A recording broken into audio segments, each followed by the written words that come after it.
When it comes to anime and manga, One Piece is by far my favorite piece of fiction out there. Not because it's the absolute best written series out there. Stuff like Tokyo Ghoul, 20th Century Boys, and Vinland Saga are much better written in my opinion. But when it comes to enjoyable, fun, and very emotional series, One Piece is far and above the best series in not only my opinion, but to the opinion of many other people. So there's no surprise that there is such a massive power scaling community around One Piece. I mean, just the One Piece power scaling Reddit has over 33,000 members. But even with so many people scaling the series both inverse and crossverse, One Piece and especially Luffy scaling seem to be one of the most controversial scalings in power scaling. So today I'll give my own take on how strong I think the future Pirate King is. And rest assured, while I am a massive One Piece fan, no matter what piece of media I scale, I will always stay as non-biased as possible. So let's start the video by going over Luffy's gears, as they are extremely important for scaling later on. First we have Gear 2. Gear 2 is talked about a lot because of the different ways to measure its power and speed. We of course have the French data book, which says Gear 2 increases his power and speed by 10-fold.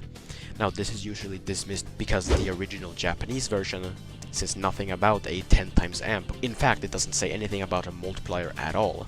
But what people don't realize or just ignore is that for this book to have been published with this translation, it would have had to have been approved by someone working under Oda, meaning that the translators thought that it could be added and this translation was also approved. But that isn't my main piece of evidence, this is just something supporting this. For my main evidence, and for the best evidence I think, when the CP9 gets their power levels measured, we know that base Lucci is 5 times stronger and faster than Blue Note. And yes, this does measure speed, because it's made very clear that the power levels measure physical abilities, which include speed, and Gear 2 Luffy was able to keep up with hybrid form Lucci, who is much faster and stronger than base Lucci. Seeing as base Luffy was on Blue Note's level, it would mean that Gear 2 is stronger and faster than the 5 times gap between base Lucci and Blue Note. We can also calculate that Luffy was moving at around 10 times faster than Blue Note when he blitzed him with Jet Pistol. We also have the fact that Luffy can match the speed of the Zoru, which builds up speed by kicking the ground 10 times.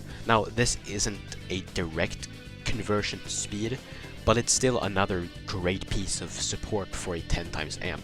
Gear 3 is unquantifiably stronger than Gear 2, so I won't count it here. It also just isn't that important as it doesn't increase speed, which is the gear's main function in my scaling. Gear 4 is directly said to be several times beyond Gear 2, which would mean that Gear 4 is 4 times Gear 2, or 40 times base. We know that this also applies to speed, as Luffy is blatantly blitzing and outspeeding Doffy while using Gear 4, and the only time Doffy is able to react is when Luffy attacks him from longer distances. This is also made very clear during the Katakuri fight, where Gear 4 does better against Katakuri when it comes to speed.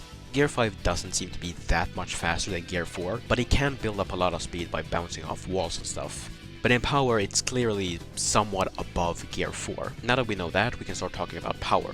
Current Gear 5 Luffy should have somewhat scaling to Old Whitebeard, and Old Whitebeard has the most impressive feats in the series. This right here, this is the most controversial statement in One Piece scaling. We all know about this statement, but does this scale Whitebeard to planetary? The problem surrounding this statement is that world does not have to mean planet. And on top of that, there's just a lot of logical problems. Like for example, how would Sengoku know that Whitebeard could destroy a planet if he had never done it before? But this isn't to say Whitebeard isn't planetary. During the Paramount War, we see the effects of Whitebeard's earthquakes all around the world. The earthquakes generated in this fight affected islands far away from Marineford, and I count these earthquakes at around planetary. This is also backed up by someone like Blackbeard, who is much weaker than Whitebeard, being able to generate moon-level earthquakes right after absorbing the Guraguranomi. Planetary might also be supported by weapons like the Mother Flame having been calculated at large planetary. And of course we don't know how strong Luffy is compared to the Mother Flame, but even if Luffy was 1,000 times weaker than it, he would still be in the planetary ranges. When it comes to speed, we can get a pretty good idea of how fast Luffy is by finding his speed at the start of post-time skip, and then applying the gear multipliers to find his final speed. Probably the best pre-time skip feat by any Straw Hat is Zoro dodging Kuma's pad cannons, which are stated to repel air at the speed of light. Some people might claim that these shockwaves aren't moving at the speed of light because Kuma repels air at the speed of light, not the shockwaves. But shockwaves are literally just air, so it doesn't make sense for the shockwaves to not be moving at the speed of light if what generated them does. Post-time skip Luffy would be much faster than Zoro. We could say he is at least light speed in base, which is also backed up by Luffy calling light itself slow after dodging it, which is a direct comparison from when Kizaru said the same thing to Luffy. Now that we know that, we can find the speed with his gears. Luffy wouldn't have gotten like any faster between Return to Sabaody and Dressrosa, which means that Gear 4 Luffy during Dressrosa would be at least 40 times faster than Light. And after Dressrosa, Luffy would go on to become much faster, and especially after fighting Katakuri, where he were to undergo Haki Bluing multiple times. But we don't have any quantifiable increases here, so I won't include that. And no, Katakuri saying that he doesn't see Luffy as inferior anymore isn't referring to Luffy having surpassed his Gear 4 self in base, it's just Katakuri admitting that Luffy isn't some weak little shit. But during Wano, we actually know that Luffy surpassed his Gear 4 self by a lot. This is because at the start of Wano, we see Luffy get blitzed and one-shot by base Kaido.